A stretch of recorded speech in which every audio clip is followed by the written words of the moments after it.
আমি যখন প্রথম রুদ্রপুরে আসার কথা শুনেছিলাম তখন আমার মনে হয়েছিল এখানে এসে আমার মায়ের ব্যাপারে আমি সবটা জানবো। এখানে আসার আমার আসল উদ্দেশ্যটাই এটা ছিল। দিদুন, এবার আসবো?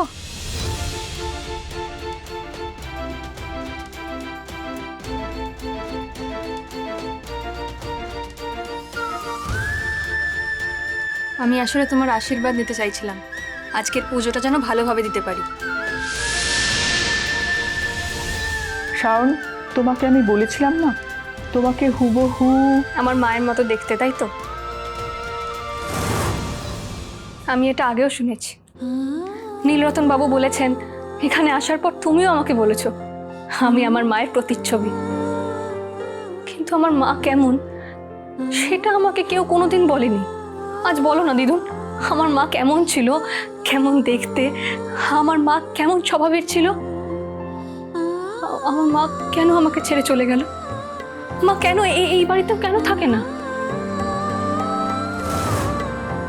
আমি যখন প্রথম রুদ্রপুরে আসার কথা শুনেছিলাম তখন আমার মনে হয়েছিল এখানে এসে আমার মায়ের ব্যাপারে আমি সবটা জানবো।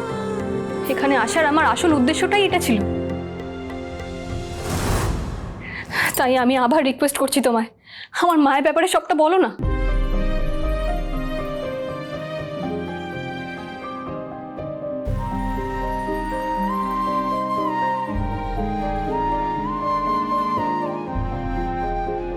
এই নাও, এটা ধরো।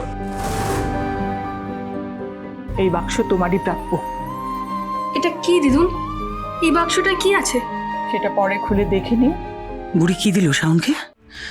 নন্দিতার ব্যাপারে কিছু জানা যাবে এমন কোনো জিনিস নেই তো ওই বাক্সে?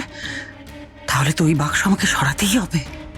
তুমি তোমার মায়ের কথা জানতে চাও তো প্রথমেই জেনে রাখো, তোমার মা ছিল এই বাড়ির লক্ষ্মী, আমার আর অমিতেশের প্রাণ। তাকে ছাড়া আমাদের একটা দিনও চলতো না। আমার মাও তোমাদের খুব ভালোবাসতো বলো, আর আমার বাবাকেও অনেক ভালোবাসতো, তাই না? শাওন, তোমার মা আর বাবা। শাওন, চলো এবার এবার তো আমাদের বেরোতে হবে, পুজোর সময় হয়ে যাচ্ছে, তাই না? বড় মা, আপনি যদি অনুমতি দেন তাহলে আমি বীরুকে বলে সবাইকে নিয়ে মন্দিরের দিকে রওনা হতে পারি। শাওনকে আমি বরং নিয়ে যাই। হ্যাঁ ঠিক আছে, নিয়ে যাও, আমি একটু পরে আসছি। বেশ, এসো শাওন। আমি যখনই মায়ের ব্যাপারে কিছু জানতে চাই পিসিমণি সব সময় এসে বাধা দেয়।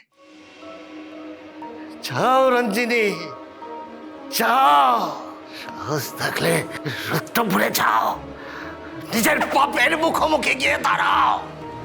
জানি না কেন আমার মন বলছে পিসিমণি আমার মায়ের চলে যাওয়ার কারণটা জানে, কিন্তু কিছুতেই আমাকে জানতে দিতে চায় না। এই দেখো, এখনো দাঁড়িয়ে রইলে কেন? দেরি হয়ে যাবে শাওন, এসো এসো এসো। চলো।